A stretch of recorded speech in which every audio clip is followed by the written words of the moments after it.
أهلا بكم في قناة مارل مير، وأنا مارل.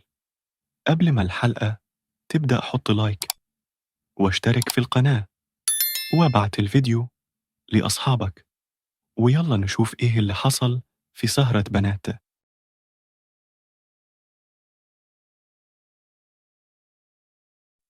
الأوضة كانت مقلوبة لما كنت أنا وشروق متمددين على السرير.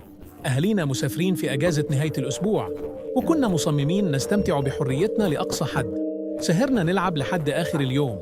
شروق بشعرها الأسود وعيونها الماكرة كانت دايماً اللي بتبدأ مغامرتنا المجنونة.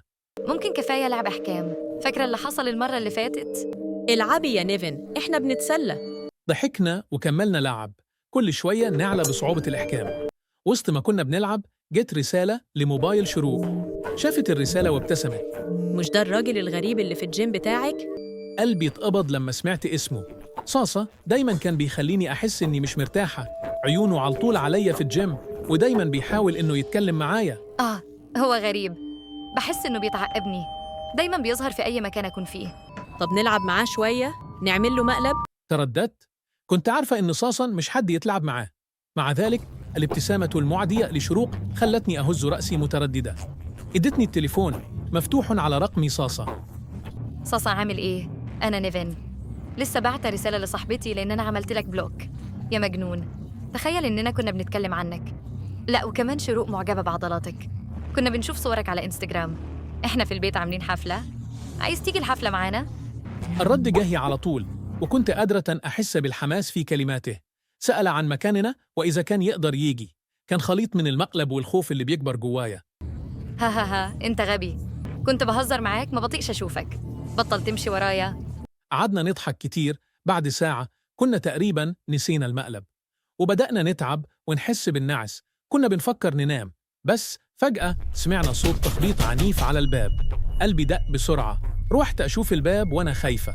بصيت من عين الباب، لقيت وش صاصة كان قدامي، مليان عصبية، عيونه مجنونة وحمراء. ده صاصة جه هنا. ما تفتحيش، قولي له يمشي. خدت نفس عميق وحاولت أهدئ نفسي. صاصة امشي، كنا بنهزر. أسفة، ما كنش قصدي أعصبك. افتحي الباب يا نيفين، عايز أتكلم. صوته كان متلعثم وفيه نبرة يأس. بعدت عن الباب، هزيت راسي رغم إنه ما يقدرش يشوفني، وبعدها سمعت الإزاز بيتكسر. يا نهار أبيض، ده كسر الشباك. الرعب خلاني أمسك إيد شروق وجريت بيها ناحية آخر البيت. كنا لازم نهرب قبل ما يدخل، لكنه كان سريع. صاصا نط من الشباك المكسور، مجروح لكنه مش مهتم بالدم اللي بينزل من إيديه. جرينا في البيت وصوت نفسه الثقيل ورانا. كان زي المجنون، حركاته مجنونة. وصلنا للمطبخ وهو ورانا، مسك سكينة من على الرخامة. الدنيا كانت فوضى ورعب. صاصا لوح بالسكينة مهووس. انت فاكرة نفسك شاطرة، ها؟ كل الغرور ده عشان انت جميلة. خلينا نقطعك حتة حتة. شروق قدرت تقف بصعوبة. الدم كان بينزل من جبهتها، لكن هي مسكت الفازة من على الرخامة وضربته بيها على راسه. الفازة اتكسرت وطارت في كل مكان.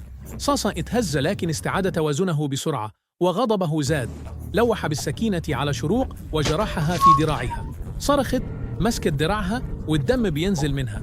فمسكت كرسي وضربته بيه، لكنه تفادى الضربة والكرسي اتكسر على الحيطة. قام ضربني في بطني وما كنتش عارفة اتنفس، ووقعت تاني على الأرض ورجلي مكسورة. شروق كانت خايفة، فمسكت هي زيت الأكل من على الرخامة ورمته على وشه. صاصة صرخ، الزيت عمى، وطلعت أنا ولاعة من جيبي وولعتها ورميتها عليه. وشه بقى مليان نار. صرخاته كانت زي الوحش. صوت الباب بيتكسر كان آخر حاجة سمعتها قبل ما الشرطة تدخل. ضوء الفلاشات ملى المكان، والضباط صرخوا ارمي السكينة حالاً. قبضوا عليه بسرعة ومهارة. صاصة كان بيبكي من الحروق على وشه. شروق كانت بتعيط ووشها مليان خوف وألم. الضابط قال انتوا في أمان دلوقتي، قبضنا عليه، هنجيب لكم إسعاف. وصل المسعفين بسرعة، وأنا كنت بعيط من الألم وهم بيعالجوني. الكابوس انتهى، لكن الجروح اللي سابها هتفضل موجودة. في النهاية، شكراً لمشاهدتك الحلقة كاملة، ولو عجبتك القصة ما تنساش تكتب كومنت علشان تعليقك يظهر في آخر الحلقة. ويلا سلام من غير باي.